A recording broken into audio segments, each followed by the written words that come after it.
चलिए आज के क्लास में हम लोग देखेंगे जावा का प्रोग्राम का फॉर्मेट। ठीक है, एक बेसिक प्रोग्राम जावा में लिखते कैसे हैं। ठीक है, तो हम लोग यहाँ पे समझते हैं कि बेसिक प्रोग्राम हम लिखे हैं जिसमें हम लोग प्रिंट करवाए हैं आपका हेलो जावा का।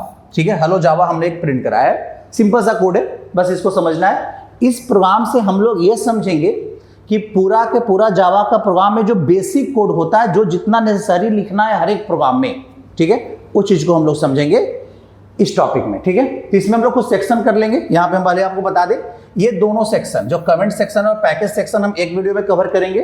फिर हम लोग इंपोर्ट सेक्शन जो है उसको हम एक वीडियो में पूरा अकेले कवर करेंगे। फिर क्लास और वर्ड मेन कवर करेंगे और फिर एक वीडियो में कवर करेंगे हम लोग को system.out.println। ठीक है, चलिए तो हम लोग अब बात करते हैं सबसे पहला चीज कि कमेंट सेक्शन क्या है, इसको समझते हैं थोड़ा। देखिए, हम लोग बात करेंगे कमेंट का। ठीक है, सी लैंग्वेज जो पढ़े होगे या C++ पढ़े हो, कमेंट का नाम सुने होगे। ठीक है, कमेंट होता है प्रोग्राम का ऐसा स्टेटमेंट जिसको कंप्यूटर नहीं पढ़ता है। ठीक है, वो कमेंट कहलाता है। बात समझे? जैसे कमेंट, अगर मान लीजिए हमने कुछ कोड लिखा, ठीक है, एक प्रोग्राम बनाया, कुछ कोड लिखे। अब इस कोड को जब कंप्यूटर देंगे, कंप्यूटर को जब एग्जीक्यूट करवाएंगे, तो मेरा सारा इंस्ट्रक्शंस कंप्यूटर क्या करेगा? पढ़ेगा। ठीक है, लेकिन हमें कुछ इंस्ट्रक्शंस ऐसा रखना था जो सिर्फ हम लोग पढ़े, कंप्यूटर ना पढ़े। इंस्ट्रक्शन भी प्रोग्राम में अवेलेबल हो और कंप्यूटर उसको ना पढ़े। क्लियर है? तो इस केस में हम लोग अपने प्रोग्राम में कमेंट बनाते हैं। क्या बनाते हैं? कमेंट बनाएंगे। क्लियर है? तो मान लीजिए कमेंट बनाना है, तो हम लोग कमेंट जो बनाएंगे ना, वो इस तरीका से बनाएंगे। दो तरीका से जावा में कमेंट बनता है। पहला जो कमेंट होता है वो होता है सिंगल लाइन कमेंट। क्या होता है? Single line comment. क्लियर है? कमेंट। और दूसरा होता है multi line comment. Multi line comment. Clear है? तो एक कमेंट कौन हो गया? सिंगल लाइन, और दूसरा कौन हो गया? Multi line. क्लियर है? अब यहां पे समझिए, तो सिंगल लाइन कमेंट और मल्टी लाइन कमेंट में सिर्फ एक ही अंतर है कि आपको अगर कमेंट छोटा है, एक लाइन में ही आपका कमेंट देने से काम चल जा रहा है, तो हमें सिंगल लाइन कमेंट यूज करना चाहिए। और अगर बहुत सारा लाइन को कमेंट बनाना है तो उस समय हमें मल्टी लाइन कमेंट यूज करना चाहिए। तो कैसे करेंगे? तो जावा में बिल्कुल सी वाला ही सिंटेक्स यूज होता है कमेंट देने का, जो समझिए। देखिए, अगर आपको सिंगल लाइन कमेंट बनाना है तो 2 स्लैश यूज करना है, और यहां पे जो आपको कमेंट लिखना है वो कमेंट आप लिख दो इस लाइन के बाद। ठीक है, एक ही लाइन में होना चाहिए। ठीक है, अगला कमेंट लिखना है तो फिर आपको अगला लाइन मैसेज देना पड़ेगा इस तरीके से।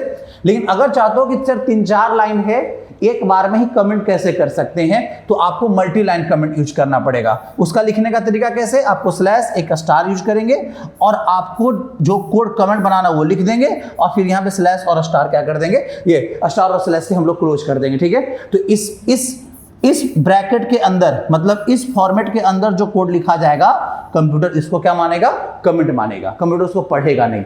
क्लियर है? अब यहां पर समझते हैं कि सर कमेंट का और क्या यूज है। देखो, हम लोग जो प्रोग्राम लिखे, जैसे हम लोग का जो पहला ही प्रोग्राम पे बात करते हैं, इस प्रोग्राम में लिखे, हम इस प्रोग्राम में एक छोटा सा कमेंट दिए हैं। ठीक है, ये है कि फर्स्ट प्रोग्राम ऑफ जावा, एक कमेंट दिए हैं कि भाई मेरा एक प्रोग्राम है जो जावा में लिखा हुआ, मेरा एक्चुअल इंस्ट्रक्शंस इतना ही है।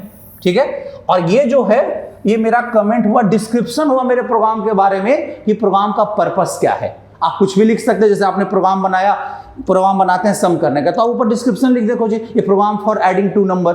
ठीक है, बिगेस्ट नंबर निकालना तो बिगेस्ट नंबर का डिस्क्रिप्शन लिख दे, क्या इनपुट लेगा, क्या आउटपुट लेगा। तो आप अपने प्रोग्राम को फ्यूचर में अगर खोल के देखें और उसमें कमेंट आउट रहेगा कि कौन सा स्टेटमेंट का क्या मतलब है, कौन वेरिएबल कब लिए थे, तो ज्यादा बेटर होता है। इसलिए हम लोग कमेंट यूज करते हैं। ठीक है, ऐसे तो बहुत जगह पे कमेंट यूज करते हैं। जनरली हम लोग कमेंट को बहुत जगह पे अलग अलग तरीका से क्या किया जाता है? यूज किया जाता है। अब डेवलपर लोग कमेंट बहुत अलग अलग तरह के यूज करते हैं। जैसे फॉर एग्जांपल, जैसे मान लो, सपोज करो, मान लो कि हमने कोई कोड लिखा, उस कोड का करंटली अभी उस प्रोग्राम में यूज नहीं है, लेकिन फ्यूचर में हम क्या करने वाले हैं? यूज करने वाले हैं। तो इस केस में हम उस कोड को उस प्रोग्राम से नहीं हटाएंगे, हम उस कोड को उस कोड में उस कोड को हम कमेंट बना के प्रोग्राम में क्या कर देंगे? छोड़ देंगे। इससे क्या होगा कि फ्यूचर में मेरा प्रोग्राम भी रह गया, और कंप्यूटर को जब जरूरत नहीं था, जब नहीं पढ़वाए, और जब जरूरत होगा तो हम अनकमेंट कर देंगे प्रोग्राम को, तो मेरा कोड भी वहां पे रह जाएगा।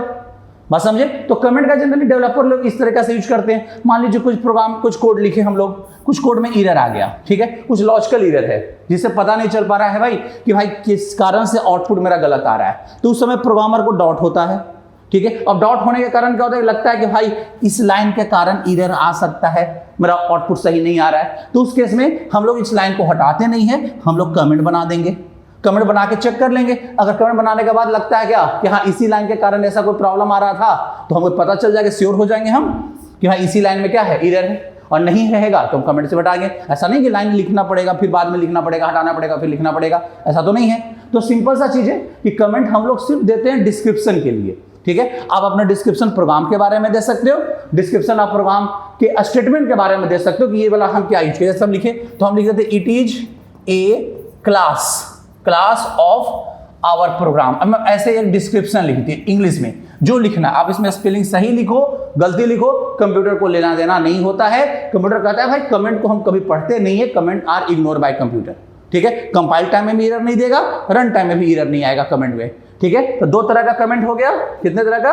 2 तरह का। पहला सिंगल लाइन कमेंट और दूसरा क्या होता है, मल्टी लाइन कमेंट। क्लियर है? सिंगल लाइन कमेंट स्लैश दो, स्लैश के बाद जो स्टेटमेंट लिखोगे सबको कमेंट मानेगा। और मल्टी लाइन कमेंट जहां पे आपको स्लैश, एक स्टार, एक ब्लॉक बनाना है, इसके अंदर कोड लिखना है और फिर स्टार और स्लैश से क्लोज कर देना है। ये आपका क्या हो गया, single line multi line comment, ठीक है। 2 तरह का कमेंट होता है जावा में। हमने आप यूज करो सर, आप यहां पे जो यूज किए हैं, यहां पे इसमें क्या यूज किए, first program of Java. Sir आपका तो एक ही लाइन में था ना, ठीक है, तो आपने मल्टी लाइन कमेंट क्यों यूज किया? तो of course multi line comment single line comment में भी यूज हो सकता है। क्लियर है? और नहीं तो अगर हम चाहेंगे तो इसको यहां से वाला हटाकर और यहां से हम आराम से हम यहां पे यूज करेंगे, हम इसको यूज करेंगे। मतलब क्या, हम सिंगल लाइन कमेंट को क्या करेंगे, सिर्फ यूज करेंगे, ठीक है। इस तरह से यूज कर लेंगे, ये भी चलेगा मेरा, क्योंकि मेरा भी कमेंट एक ही लाइन में था। अब कोई डिस्क्रिप्शन रहता तो मल्टी लाइन कमेंट यूज कर लेते। चलिए, आई होप कमेंट आपको समझ में आ गया होगा। चलिए अब हम लोग बात करेंगे अगला स्टेटमेंट के बारे में। ओके, अब हम लोग समझते हैं कि सर इस प्रोग्राम में जो आप पैकेज स्टेटमेंट दिए हैं और पैकेज के साथ एक पैकेज का नाम हमने यूज किया P1, क्या पर्पस होता है जावा के प्रोग्राम में? सबसे पहले तो इतना जान जाओ, ये ऑप्शनल है, अभी ये जरूरत नहीं है, ठीक है। लेकिन कहीं कहीं आपको प्रोग्राम में अगर ये दिखता है तो इसका क्या पर्पस है ये हम समझा देते हैं आपको, ठीक है। चलिए, तो समझने के लिए हम लोग यूज करते हैं यहां पे। अब देखो यहां पे जैसे हमने यूज किया है पैकेज, ठीक है। अब यहां पे समझो पैकेज P1 क्या मतलब है। यहां देखो, जावा एक ऑब्जेक्ट ओरिएंटेड प्रोग्रामिंग लैंग्वेज है, ठीक है। ऑब्जेक्ट ओरिएंटेड प्रोग्रामिंग लैंग्वेज में कहता क्या है कि एवरी डेटा प्लस मेथड किसको बोलते हैं, फंक्शन को ही मेथड बोला जाता है, ठीक है। Every data and every function are encapsulated within a class. कहां रहेगा, क्लास के अंदर। क्लियर है? तो every data and every method encapsulated within a class. Clear है? अब यहां पे समझिए, जावा का प्रोग्राम का जो एग्जीक्यूशन होता है यहां भी सी के जैसा मेन से स्टार्ट होता है, मेन फंक्शन से, मेन मेथड से। क्लियर है? मतलब जावा के प्रोग्राम में भी आपको मेन मेथड रखना जरूरी है, ठीक है, क्योंकि प्रोग्राम ऑपरेटिंग सिस्टम जावा के प्रोग्राम में मेन मेथड को ही सबसे पहले कॉल करेगा, मतलब प्रोग्राम का एग्जीक्यूशन मेन से ही होगा, ठीक है। अब यहां पे समझिए, तो इसका मतलब है कि मेन हर एक प्रोग्राम में होगा और according to rule of OOPs main एक मेथड है और मेथड कहां रहेगा, क्लास के अंदर रहेगा। तो आपको मेन मेथड को इनकैप्सुलेट करने के लिए आप लोग प्रोग्राम में देखोगे कि हम एक क्लास रखे हैं, क्लास फर्स्ट, जिसके अंदर में मेरा मेन है। क्लियर है? तो मतलब मेन मेथड को इनकैप्सुलेट करने के लिए हम लोग के प्रोग्राम में एटलीस्ट एक क्लास तो रहेगा ही रहेगा, ये तो तय है अकॉर्डिंग टू रूल ऑफ उप्स। कहता है जावा कहता है कि भाई हम उप्स के रूल को हम 100% फॉलो कर रहे हैं। और इस केस में उप्स कहता है कि हर एक डेटा और हर एक मेथड कहां रखना है, क्लास के अंदर रखना है, ठीक है। क्लासेस क्या होता है, क्यों रखा जाता है डेटा मेथड्स, ये हम लोग आगे भी पढ़ेंगे, लेकिन अभी समझिए ये तो तय है कि हर एक प्रोग्राम में एक क्लास तो होगा ही होगा। अब जावा का इनकैप्सुलेशन का लेयर एक और है, ठीक है। अब जावा कहता है कि देखो, जो हम लोग इनकैप्सुलेशन पहले भी करते थे। देखो यहां पे समझो, यहां पे पहले जैसे मान लो कि मेरे पास सी लैंग्वेज में वेरिएबल का कंसेप्ट था जो आपको डेटा रखता था। वेरिएबल किसको इनकैप्सुलेट करता है, डेटा को, और एक फंक्शन होता था। क्लियर है? जो किसको इनकैप्सुलेट करता है, इंस्ट्रक्शंस को। इंस्ट्रक्शंस कहां इनकैप्सुलेट होता है, फंक्शन के अंदर, और डेटा कहां इनकैप्सुलेट होता है, वेरिएबल के अंदर। जब उप्स आया तो ये कहा कि भाई आप क्या करो कि दोनों को कहां रखो, क्लास के अंदर, ठीक है। तो उप्स में वेरिएबल और फंक्शन कहां चला गया, क्लास के अंदर। जावा कहा कि हम एक लेयर और बनाएंगे। क्लियर है? हम एक लेयर और क्या करेंगे, बनाएंगे, और यहां क्लास को रखेंगे कहां, पैकेज के अंदर। क्लियर है? क्लास क्या रहेगा, पैकेज के अंदर। क्लियर है? तो जावा में इनकैप्सुलेशन होता है 3 लेयर पे, मतलब वेरिएबल के अंदर डेटा और फंक्शन के अंदर इंस्ट्रक्शंस।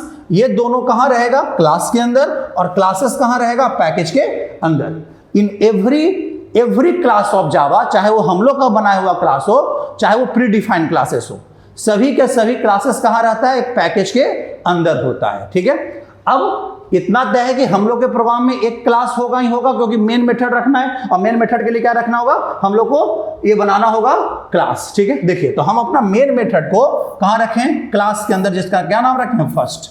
क्लियर है? अब हम ऑपरेटिंग सिस्टम को यह बताना चाहते हैं पैकेज स्टेटमेंट देकर कि जो मेरा जो क्लास फर्स्ट है ना, इसको P1 पैकेज का पार्ट बना देना।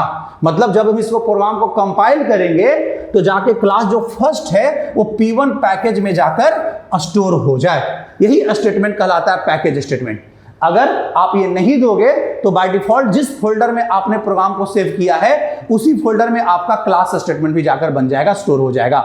लेकिन अगर हम यहाँ पे पैकेज देंगे, पैकेज का नाम देंगे, तो मेरे लिए एक पर्टिकुलर फोल्डर क्रिएट होगा और उसी फोल्डर में जाकर मेरा ये क्लास फर्स्ट है जाकर स्टोर हो जाएगा। क्लियर है? तो पैकेज स्टेटमेंट समझ में आ रहा होगा आप लोगों को। तो यहाँ पे पैकेज स्टेटमेंट का मतलब यही होता है कि आपका जो प्रोग्राम में जो एटलीस्ट एक क्लास है, वो क्लास किस पैकेज से बिलोंग करेगा, और पैकेज का नाम हम लोग स्पेसिफाई करते हैं पैकेज स्टेटमेंट में। यहां तक क्लियर हुआ? समझ में आ रहा होगा सबको अच्छे से?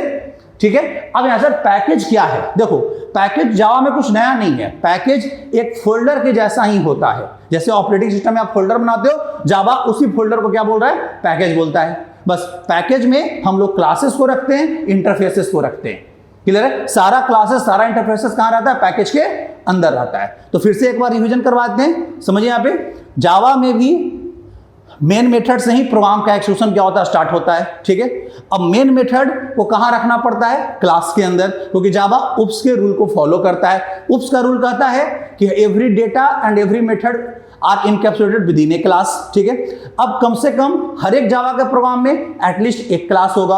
अब उस क्लास को कहां स्टोर करेंगे? हम लोग अपना बना हुआ पैकेज में अगर स्टोर करना चाहते हैं, then we can use package statement. Clear है? समझे? अगर नहीं देंगे तो हम लोग जो करंट फोल्डर है उसी फोल्डर में जाकर मेरा प्रोग्राम जो क्लास फाइल बनता है उसी प्रोग्राम में जाके, उसी फोल्डर में जाके क्या हो जाएगा? स्टोर हो जाएगा। क्लियर है? चलिए, तो आप समझ में आ गया होगा पैकेज स्टेटमेंट।